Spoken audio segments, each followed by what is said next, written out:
Gogo Nomcebo Sihlongonyane uLamahlangu walapha enzaweni yasesiPhoqosini tekusakwensimini indzaba yakhe njengoba uthi itolo ngethuba tasekuseni kufike-ke umndeni wamkhiyela endlini lapho bekadze ahlala khona kanti-ke Sihlongonyane bekadze anebantfwana bakhe lababili ekhatsini ebusuku ngaphandle lapho khona umsakato ishayela emaswati ufike-ke wamkhandza ahleli-ke ekhatsi endlini yokugezela lengaphandle kwalendlu lapho khona bekatse akhiyelwe khona akhulumisana-ke nensathu elithala umsakato uthi le ndzaba seyikhulunyisiwe emphakatsini kanjalo nasemaphoyiseni kodwa-ke labantfwana bendvodza yakhe abafuni nani kuyiva njengoba solo-ke bachubeka nalesento sabo sokuthi bamkhiyele njengoba bekadze kungasiwo kucala ukuze akhiyelwe khona endlini. Nginguma-ke Nomcebo Sihlongonyane uLamahlangu lana ngikhiyelwe ngumndeni wami bathi angiphume la endlini ngibuyele ekhaya kithi. Lana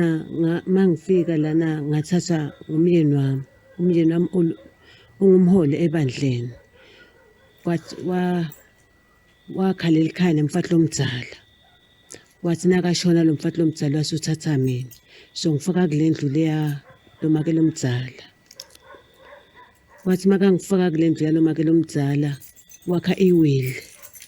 lengigunyetile kuthi ngihlale kule ndlu le. Nyalo-ke umndeni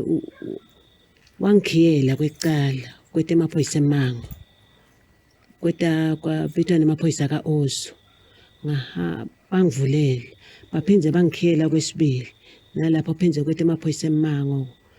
nemaphoyisa ema-Osu bangivulele phindze bangikhiyela kwesithathu lapho kweta Mangwana wathi Mangwana abangivulele indzaba sebatayithatha bayifaka emphakathi imambala bayithatha indzaba bangayimikisa emphakathi indzaba wathi Mangwana abangikhiphe la khaya ngibe nelikhaya lami ngoba nami ngingumfati walo baba wabo bazahamba salapha enkampu yababe bangikhomba bathi basangikhomba kwashaya umfana wazakwethu wekugcina wathi manje angeke bakhona kungibeka bangekho bona abantu bamakela omdzala bayekela-ke sabuya-ke sahlala-ke sathi sihleti-ke lapho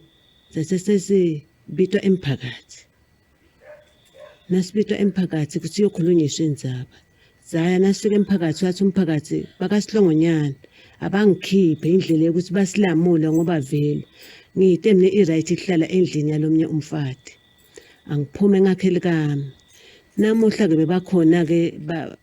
bedele kutongikhipha kodwa esikhundleni sethi bangikhiphe